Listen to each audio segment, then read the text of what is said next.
Abra por gentileza a tua Bíblia na segunda carta de Paulo aos Coríntios, 2 Coríntios capítulo 12. 2 Coríntios capítulo 12.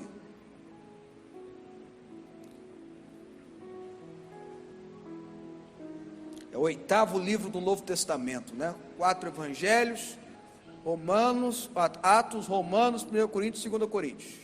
A palavra de Deus diz assim, Paulo está dizendo: e para que não me ensoberbesse com a grandeza das revelações, foi-me posto um espinho na carne, mensageiro de Satanás, para me espovetear, a fim de que não me exalte. Por causa disso, verso 8 diz o apóstolo, 3 vezes pedi ao Senhor que o afastasse de mim, afastaste o espinho da carne. Então Deus me disse: a minha graça te basta, porque o poder se aperfeiçoa na fraqueza. De boa vontade, pois, me gloriarei nas fraquezas, para que sobre mim repouse o poder de Cristo. Pelo que sinto prazer nas fraquezas, nas injúrias, nas necessidades, nas perseguições, nas angústias, por amor de Cristo. Porque quando sou fraco, então é que sou forte. Glória a Deus pela palavra de Deus, amém? Essa é a segunda carta de Coríntios, aos Coríntios, segunda carta à igreja de Corinto, que Paulo escreve. A igreja de Corinto era uma igreja difícil, era uma igreja grande, uma igreja fundada pelo apóstolo Paulo. Paulo deve ter ficado ali 2 anos e meio pastoreando aquela igreja, e depois ele sai, permitindo que os presbíteros ali ficassem, os pastores, a liderança local. Ele constituiu um bispo para aquela cidade, e ali foi levando a igreja foi crescendo. E como toda igreja grande tem os seus problemas, tem as suas circunstâncias. E quando você pega a carta de 1 Coríntios e a carta de 2 Coríntios, a gente vê que era uma igreja especial.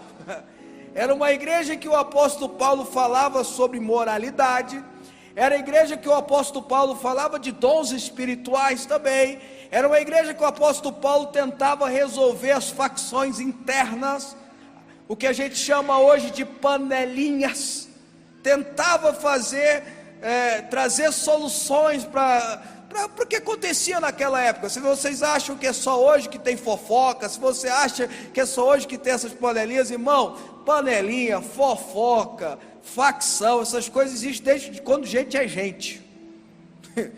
Então não era diferente na igreja de Corinto, ela ia crescendo e os problemas iam crescendo, e Paulo, como cobertura espiritual, como apóstolo, escreve 2 cartas, deve ter escrito muito mais, mas essas 2 cartas estão no cânon bíblico, para que o Espírito Santo venha nos abençoar.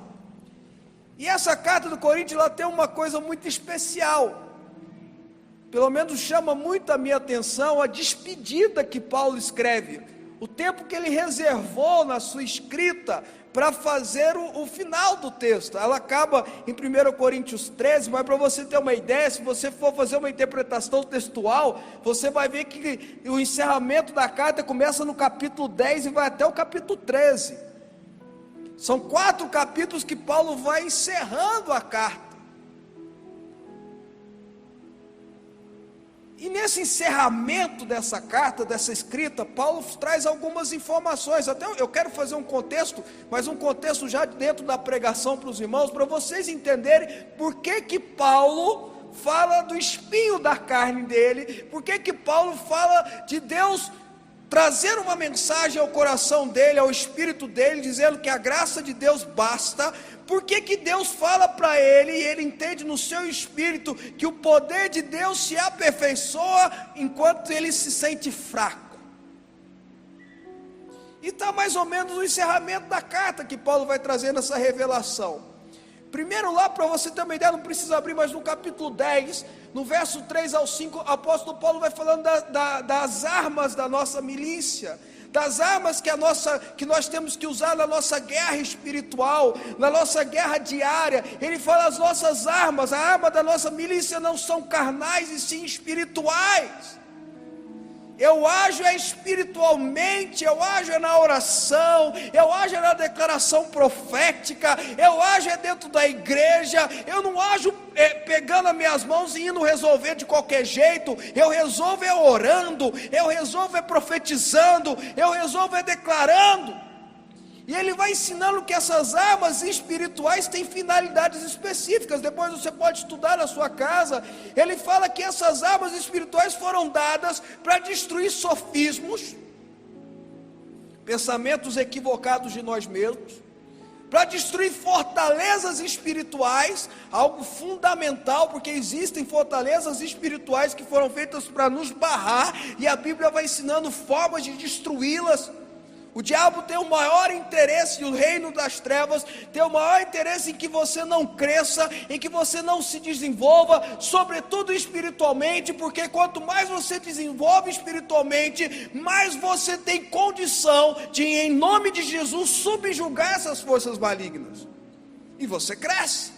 Vocês estão entendendo? E também fala que essas armas espirituais, essa milícia espiritual que Deus nos dá, dessas armas dessa milícia espiritual, é também para destruir toda a altivez de espírito.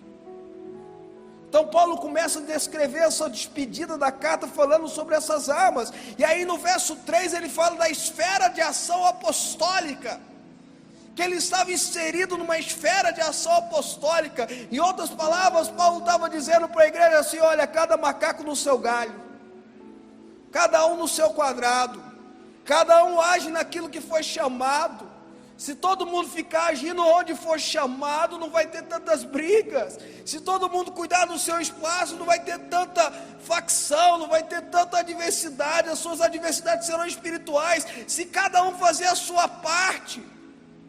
É o que ele fala em 1 Coríntios: nem todo mundo é mão, nem todo mundo é olho, mas todos nós, o olho, a mão, o coração, o pé, a cabeça, somos membros do corpo de Cristo Jesus, cada um na sua esfera de ação.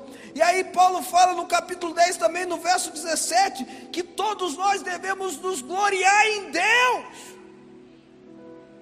A glória de tudo é em Deus, é para Deus, não é para o homem, não é para mim. Em meio a essa geração que nós vivemos hoje, de vazios existenciais, onde toda hora a gente procura em fast food emocional, qualquer informação de internet ou qualquer curso, gastando rios de dinheiro, porque uma pessoa se diz desenvolvida na internet e ele quer ensinar você a se desenvolver. Mas como a gente tem tanto vazio existencial da nossa alma, se alguém fala assim, ressignificar, já mexe assim, já vai gastar dinheiro com isso aí. E não é isso que Paulo está dizendo. Paulo está dizendo para a gente assim: olha, se você começar a entender que a glória não é de homem, a glória é de Deus, a única coisa ou a única pessoa que pode preencher os vazios existenciais vai começar a preencher aquilo que está dentro de você.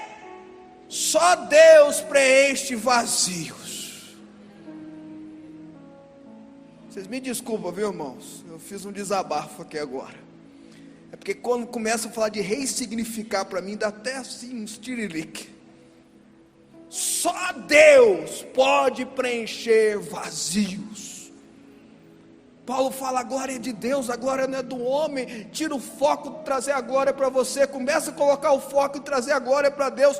Tira o foco de trazer a prosperidade. Eu quero ganhar dinheiro. Irmãos, quando você começar a entender que o seu dinheiro é para a glória de Deus, o dinheiro vem. Quando você começa a entender que é o seu sucesso, e você começa a querer ter sucesso para que o nome de Deus seja glorificado, o sucesso vem. Porque você deixa de ser um projeto pessoal para se tornar um projeto do reino. A glória é para Deus. Aí o apóstolo Paulo fala no capítulo 11, aí esse texto é tão importante, tão rico, tão forte.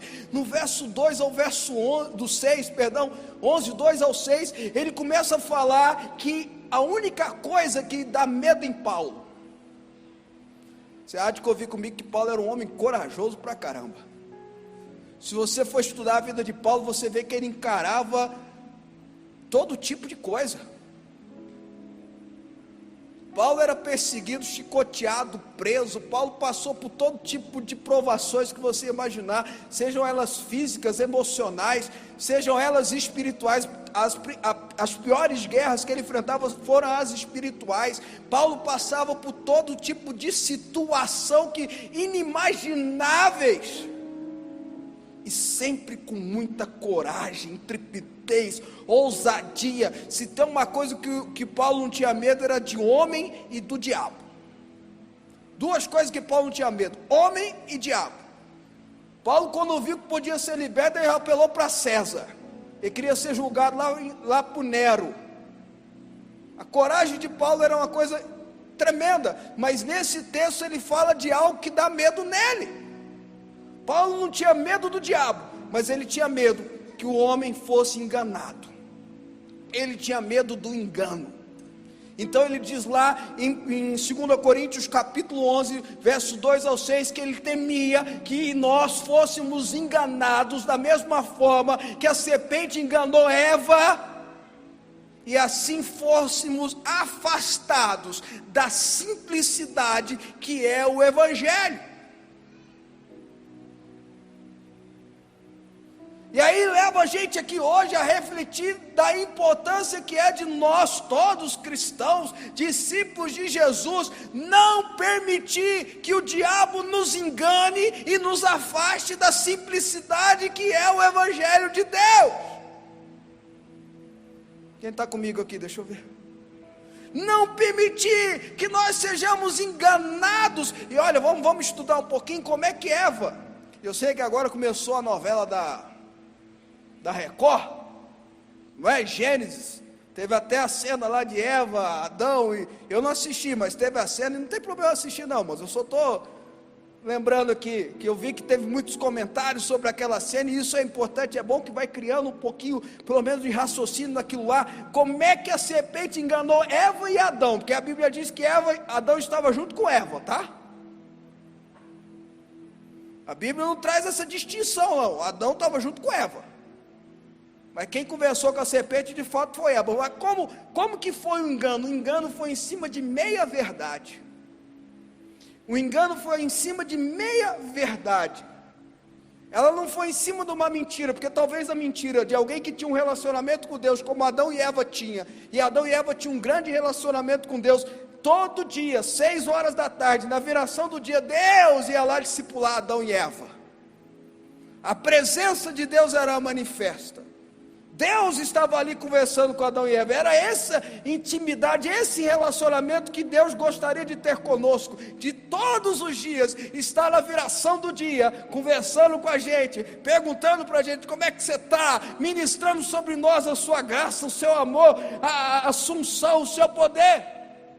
Mas lá vai a serpente com a meia verdade, enganar Eva, e Eva, vendo que o fruto do pecado era aprauzível, chamava a atenção, comeu e deu ao seu marido. E aí vem o pecado inicial, ou pecado original, que é a desobediência. Todos os demais pecados vieram da origem do pecado original, que é o pecado da desobediência. Todo pecado é uma rebelião à santidade de Deus. Todo pecado é uma desobediência à ordem de Deus. Vocês estão entendendo ou não? Veio desse pecado original, e ela foi enganada. E aí Paulo diz aqui, em 2 Coríntios capítulo 11, que ele teme que nós como igreja sejamos também enganados por meias verdades. Quer uma meia verdade boa que engana muita gente? Você não precisa de igreja não, você tem que orar na sua casa. É uma meia verdade ou não é? Você não precisa de Deus. Você precisa de Deus, você não precisa de pastor. É uma meia verdade, a gente precisa de Deus mesmo. Precisa orar dentro de casa mesmo. Mas Deus instituiu a igreja. O poder é coletivo, que Deus dá ao homem é coletivo, não é unilateral. Vocês estão entendendo ou não? É meias verdades que ele vai enganando. E Paulo diz assim: eu temo que vocês sejam enganados como Eva e Adão foram. E depois que Paulo fala isso, ele começa a defender. Depois você pode ver também no capítulo 11, ele começa a falar das suas experiências pessoais, do seu sofrimento ministerial, do seu sofrimento natural, de tudo aquilo que ele passou para ser o apóstolo Paulo, para ser essa pessoa que tem uma revelação, talvez o homem com a maior revelação das coisas divinas. Tanto é que ele foi escolhido por Deus para ser o nosso doutrinador. E depois de tudo isso, quando ele chega no capítulo 12, Paulo dá um além ainda. No comecinho do capítulo 12, do verso 1 ao verso 6, ele conta uma experiência sobrenatural. Antes dele falar dessa experiência sobrenatural, ele faz uma comparação dos tais apóstolos que porventura estavam criticando ele. Ele dá a entender isso na carta de 2 Coríntios, que tinham apóstolos criticando ele. Naquela época tinha isso também, viu? Pastor falando mal de pastor, viu, irmão? E ele fala assim: olha, tudo que eu passei prova que eu sou um homem de Deus. E aí tá, isso não valeu ainda, então eu vou contar um negócio a mais. Eu conheço o homem. Aí ele conta numa terceira pessoa, mas ele está falando dele mesmo. Eu conheço um homem que subiu ao terceiro céu. Ele fala assim: eu não sei se foi em visão, revelação, ou revelação. Eu não sei se foi uma visão ou ele foi, mas eu sei que ele foi. Ele se encontrou arrebatado. Ele subiu ao terceiro céu. E aí Paulo fala um negócio muito interessante que eu quero trazer para os irmãos, porque ele diz assim: ele viu coisas que eu temo de dizer, eu temo contar. Eu vi coisas que eu tenho um temor grande, porque Paulo tinha um temor de Deus extraordinário. Eu tenho um temor grande de contar. Sabe por que eu acho importante a gente falar isso? Porque hoje, Bispo Tônio, que tem de gente que vai para a internet: eu fui para o céu, eu vi isso, eu vi aquilo outro. Eu não estou falando que não foi, não. Quem sou eu para falar que foi e que não foi? Esse dia para trás mandaram um vídeo para mim de um pastor, ele não é brasileiro, mas ele mora no Brasil há muito tempo, e ele contando que ele foi no céu, que ele conversou com Paulo, que ele conversou com fulano, com Beltrano. Não estou falando que ele não foi, não, estou falando que Paulo foi. Vocês estão comigo? Está entendendo ou não? Estou dizendo que Paulo foi e voltou e disse assim: eu não vou contar o que eu vi lá, não. Mas a turma de hoje vai e volta contando assim, abrindo até uma agência de turismo, né? Vocês estão entendendo o que eu estou falando? Mas eu quero mostrar para vocês o temor de Paulo. Paulo tinha tanto temor por essas revelações, por essas visões, por tudo que ele sabia, por tudo que ele conhecia. Meu querido, eu estou dizendo algo para você criar esse temor, mas para você ter um entendimento que Deus quer te levar a esses níveis espirituais de conhecimento de Deus. Senão Paulo não teria escrito aqui, senão não chegaria no Bíblia para que eu e você venhamos a ler hoje. Se a gente está lendo hoje, se a gente está estudando hoje, é porque Deus quer levar a sua igreja a se afastar do engano da serpente, a se aproximar da simplicidade do Evangelho e a começar a ter revelações e visões que Paulo também tinha. É isso que Deus quer te levar esse ano, a conhecê-lo de uma forma especial. Aí Paulo entra no verso 7, dizendo assim: e para que eu não venha me trazer soberba no meu coração, para que meu coração não seja tomado de soberba, sobreveio sobre mim um espinho na carne, um enviado de Satanás. Aí tem várias teses sobre isso. Tem gente que acha que era uma pessoa que ia lá e confrontava ele, enfrentava o ministério apostólico dele, e isso teve muito na Bíblia. Tem gente que acha que era uma situação pessoal dele. Essa eu considero até herética. Eu particularmente, e aí eu pego textos bíblicos e condenso ele para chegar a essa conclusão, que era uma enfermidade. Paulo tinha uma doença. Que coisa, né? Paulo tinha uma doença, e se você pegar o livro de Gálatas, você vai perceber que era uma doença que atacava os olhos dele, que ele foi ficando cego. Aí poderia ser uma catarata, uma miopia, alguma coisa que foi fazendo ele perder a visão, ao ponto de alguma das cartas dele, ele terminar dizendo assim: olha, eu estou assinando com o meu próprio punho. Para Gálatas ele fala: se vocês pudessem, arrancavam os olhos e me davam.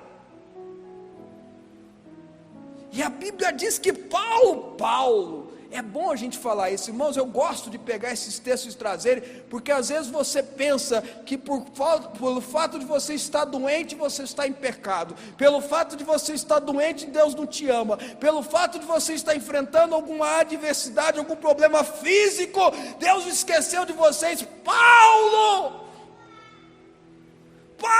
irmãos, a Bíblia diz que Eliseu, o grande profeta, o homem que mais fez milagres no Antigo Testamento, o grande homem de Deus que recebeu o dobro da ação de Elias, está escrito na Bíblia, morreu de uma doença. Morreu de uma doença. Aí alguém fala assim: o pastor ficou doente. Está em pecado, hein? Ah, a pastora passou mal. Tem algo errado aí. Tem errado aí. Tinha errado em Eliseu, meu irmão? Tinha errado em Paulo? Vocês estão entendendo o que eu estou falando ou não, irmãos? Isso é para você saber, irmãos. Elias, o profeta que enfrentava as cortes, o profeta que orava e o fogo descia, o profeta tinha uma depressão daquelas. Tinha uma depressão daquelas. Se fosse hoje, estava tomando Rivotril, irmãos. Vocês estão entendendo? Davi, homem de guerra, valente, batalhador, tinha uns erros morais aí que Deus expôs, porque Deus expõe. Nada está oculto que não venha a ser revelado. Mas a Bíblia diz que tinha vitória onde ia. Depois que ele morreu, foi chamado até de profeta. Era um homem segundo o coração de Deus. Estuda os salmos dele para você ver. Tinha uma síndrome de pânico ali, viu? Um dos homens mais poderosos do mundo, dentro encastelado nos seus castelos magníficos, homem de batalha e de guerra, que vencia as batalhas. Por que está abatido a minha alma? Por que perturbas dentro de mim? Espere em Deus. Deus, eu estou só. Ele estava lá no castelo, eu estou sozinho. Deus, meus adversários estão em volta de mim. Por que você está falando isso, bispo? Porque eu quero dar uma palavra para você que está em depressão, porque eu quero dar uma palavra para você que tem síndrome de pânico. Escuta, o mesmo Deus que usou Elias, que libertou Elias, que restaurou Elias, que usou Davi, que restaurou Davi, está aqui hoje e vai te usar e vai te restaurar. A depressão não pode te segurar, o síndrome de pânico não pode te segurar. Deus quer te libertar e te curar. Como fez com Elias, como fez com Davi, como fez com Paulo. Mas Paulo fala assim: eu tenho um espinho na carne, Deus me tire. Ele usa a expressão, eu pedi por 3 vezes. Paulo escreveu isso para dizer assim: eu estava persistente, eu estava indo atrás, eu estava guerreando. Paulo está nos ensinando a ser persistente, Paulo está ensinando a gente a buscar, Paulo está ensinando a gente a fazer campanha de oração, Paulo está ensinando a gente a pedir oração para os bispos, Paulo está ensinando a gente a pedir oração para os irmãos, Paulo está ensinando a gente a declarar: eu pedi para Deus.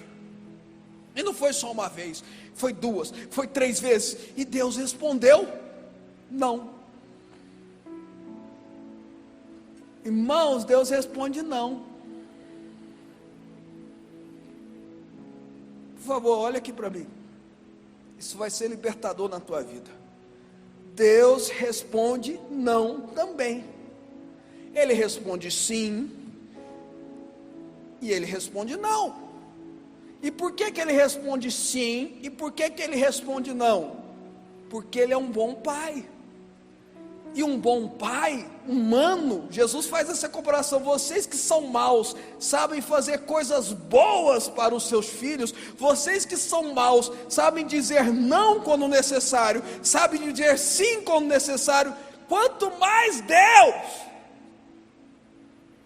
Quem está comigo aí?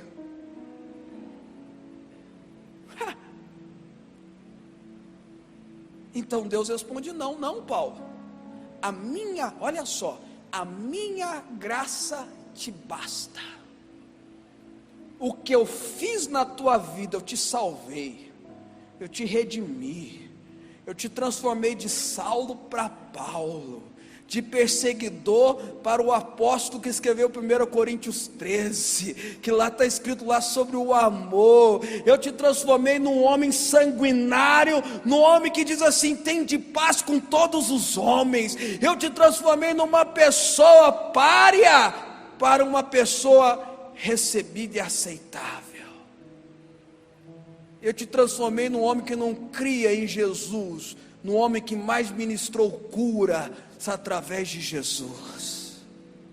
Eu te joguei do cavalo, literalmente, restaurei a sua vida, te dei uma visão nova. A minha graça te basta, Paulo. Por quê? Mas aí vem, porque nós não fomos chamados para sermos Paulo.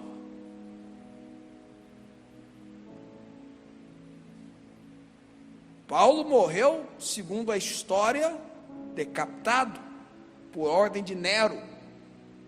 Não está na Bíblia, mas a história registra isso.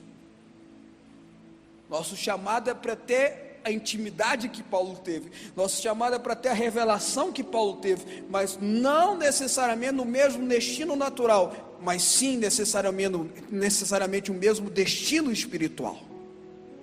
Quem está comigo aqui? Deixa eu ver. Onde você quer chegar, bispo? Estou concluindo agora a mensagem. Deus olha para Paulo, o Senhor Jesus olha para Paulo e fala: o meu poder se aperfeiçoa na sua fraqueza. Ah, querido, essa é a revelação para você hoje. É o que Deus quer falar contigo hoje, meu irmão, minha irmã. É o que Deus quer falar com você que está me assistindo agora na televisão ou na internet. O poder de Deus se aperfeiçoa na sua fraqueza.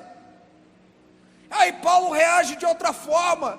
Em vez de lamentar nessa despedida da carta dele, em vez de ele declarar de novo: mas eu passei por tudo que eu passei, em vez de murmurar, dizer eu fui chicoteado, em vez de murmurar e dizer com razão, porque a murmuração de Paulo aqui tinha uma certa razão, de dizer assim: olha, eu passei por mais que esses apóstolos estão passando. Ele diz aqui: de boa vontade, pois me gloriarei nas fraquezas. Paulo começa a celebrar aqui pelas fraquezas, pelos momentos difíceis, para que, estou lendo o verso 9: sobre mim repouse o poder de Cristo.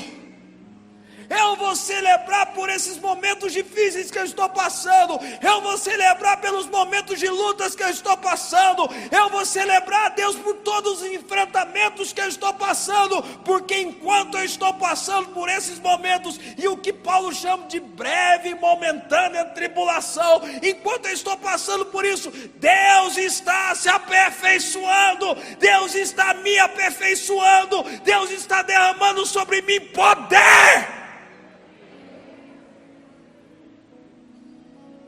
É lógico que precisa ter revelação para isso. Eu estou passando pela prova, com aquela música, né, dando glória a Deus, mas é porque Deus está se aperfeiçoando, Deus está aperfeiçoando a minha vida, Deus está aperfeiçoando o meu caráter, Deus está aperfeiçoando quem eu devo ser para Ele. E aí Paulo termina com essa frase, finalzinho do 10: porque quando sou fraco, então é que eu sou forte. É que eu sou forte.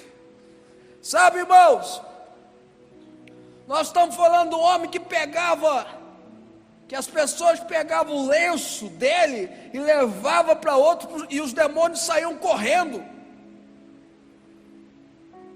Lenço que Paulo usava para limpar o suor, limpar a boca, eles pegavam e levavam, e as pessoas eram curadas. A Bíblia fala isso. Nós estamos falando do homem que orava e as pessoas ressuscitavam. Nós estamos falando do homem que certa vez pregou tanto, foi tanto tempo a palavra dele que uma pessoa dormiu. Vocês estão reclamando do tempo que às vezes eu gasto aqui, né, irmãos? Paulo pregou tanto até de madrugada que um rapaz dormiu na janela, caiu do terceiro andar, morreu. A Bíblia diz que Paulo desceu a escada, orou pelo rapaz ressuscitou. Paulo pegou ele pela mão, levou para a família dele. Sabe o que ele continuou fazendo? Pregando. Foi até de manhã. Por que você está falando tudo isso? Veja o poder que foi aperfeiçoado na vida de Paulo. É isso que eu quero que você entenda. Se você entender que quando você passa por fraquezas, por adversidades, por problemas, por enfrentamentos, o poder de Deus está sendo aperfeiçoado em você, você está sendo aperfeiçoado em Deus, então a enfermidade será subjugada por Cristo Jesus, pelo poder de Cristo Jesus em você. A adversidade vai ser resolvida pelo poder de Cristo Jesus aperfeiçoado em você. É isso que eu quero que você entenda. A graça de Deus te basta, porque o poder de Deus se aperfeiçoa na sua fraqueza. Então você pode declarar ao mundo, você pode declarar nessa segunda, nessa terça, você pode declarar no mês de fevereiro que está chegando, no finalzinho do mês de janeiro, você pode dizer: quando eu sou fraco, em Cristo Jesus eu sou forte. Porque o Fábio, você não pode nada, mas em Cristo Jesus eu posso todas as coisas, porque Ele me fortalece. Eu sozinho, eu não dou conta de nada, mas Cristo Jesus, o poder de Deus aperfeiçoado em mim, pode todas as coisas. A enfermidade pode ser difícil para mim, mas para Jesus, não. A luta pode ser terrível para mim, mas para Jesus, Ele é o Deus dos exércitos, Ele é o Deus das batalhas, Ele é o Deus da vitória. Você pode dizer hoje: quando eu sou fraco, aí que eu sou forte, porque o poder de Deus se aperfeiçoa na minha fraqueza.